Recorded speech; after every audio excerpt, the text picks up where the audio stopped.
This is Al, Rack and Pull Industries. I just showed you guys this video, how bad this frame was. I'm going to go ahead and give this a little pull. Now that the straight shooter is on it and the rack is working. And we're just going to give it just one little pull before I go to work on it.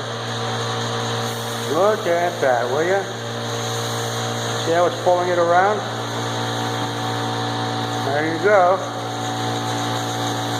Straightening it out. And it's time to go to work. I got to do a little bit of banging on it. And I got to straighten it from there, okay?